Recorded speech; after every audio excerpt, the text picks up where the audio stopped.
Finally, someone has realised the terrible potential of flowers.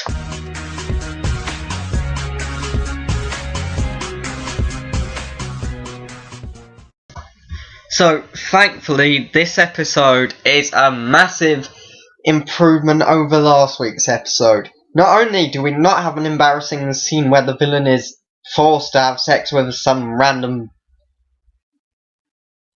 person we don't know, but the flowers can actually be taken seriously this episode. I mean, granted, we're not gonna find them as terrifying as the Weeping Angels or anything like that, but compared to last week when we just saw them multiply and land on the ground, I know most of us would have nightmares about that, it's actually better, because it's probably the fact that we saw them hurt people more than just a tiny speck of blood. We saw people with burnt off flesh and people dropping to the ground. It was effective. So, clearly, they figured it out. And what they haven't figured out is Tanya.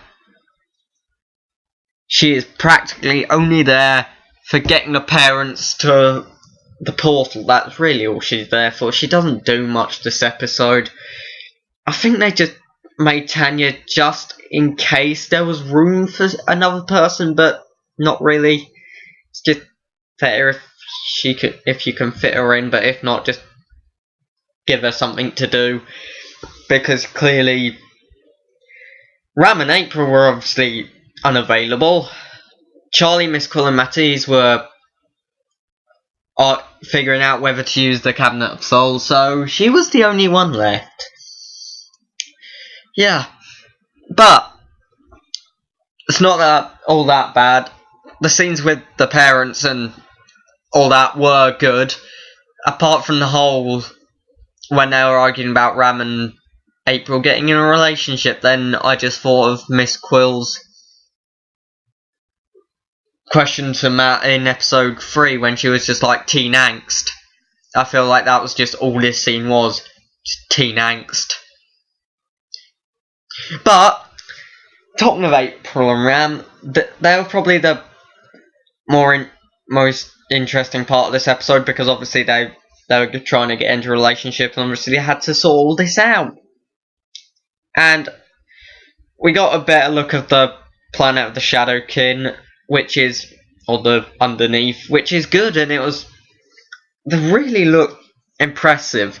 Now, they could have just easily gone from copy of Mustafar from Star Wars, but no, they don't. They actually try to make it different. But talking of Shadowkin, Korra Kynus is really the only one who actually does everything, and you think everyone else is just nameless henchmen.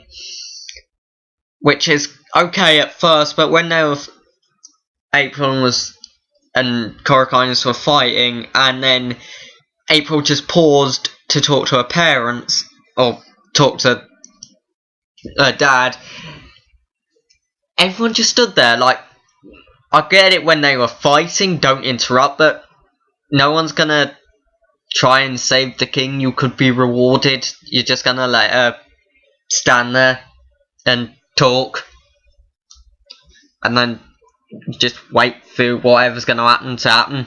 You could have made it interesting. Also, I thought Ram could have gotten a fight. Like, if Korra Kynus has actually took a sword, and then Ram just lost it and went crazy and started fighting with her. Because this is very just Ram's there. But then again, he couldn't do anything in the fight. He was just standing there. And the parents, yeah, everything's good there. It was good parents, as I said, apart from that one scene until that guy literally slammed into the window dying. It could have just been 2 minutes of teen angst. And almost went into EastEnders territory. But thankfully it didn't. That guy managed to stop it. And Miss Quill, this is going to be interesting for the next few episodes, because she looks like she's gonna turn on everyone just to get this thing out of her head. Which I can understand, as I said, that it did seem like something you'd see in the series finale last week, but now it's obviously building up to the series finale, which is interesting. But honestly, even though she can't use weapons, I honestly did expect her to just take it as like the Cabinet of Souls and run away, because I think she could do a bit of fighting back, which would make it more interesting. And the new headmistress. Still think she's going to be evil. The way she acted when she pulled the gun out, it wasn't just, I'm doing this to save the planet. She did genuinely seem evil. And I think she is going to turn one way or the other. She's going to turn... Well, she's just going to double cross everybody, because she just seemed to act like a villain, and I don't think that was a coincidence or the direction. She just seemed to act like a villain then. Actually, for the whole episode, she does give the... I'm not sure if it's just her performance, or she just gives that I'm going to be evil vibe. I don't know why. But there isn't. That's pretty much all there is to talk about with this episode. It is kind of a two-way thing. You've got the flowers and you got Shadowkin.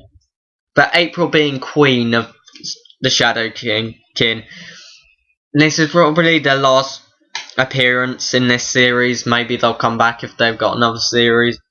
But April ordered them to kill the plants, which is a nice way, because obviously if Charlie had used the Cabinet of Souls, it would have killed everybody on the planet. And yeah, it was a nice part of the episode, especially since it did look like Charlie was actually going to do it. And obviously Miss Quill wanted him to do it. And if this is their last performance, because I really thought Miss Quill would want to see Miss Quill fight the Shadowkin on her own, like she goes and kills them. But we may not get that. Because so far all we've had is April ordering them to go away and never come back. Maybe if they do get a series 2, maybe get a renegade group to come back, because I think they deserve a better send off than just being ordered.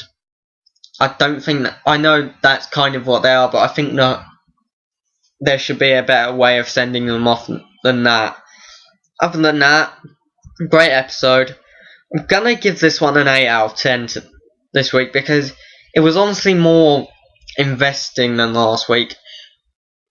It had, the flowers were treated much more as a threat, and they actually presented it as a threat this time instead of flowers.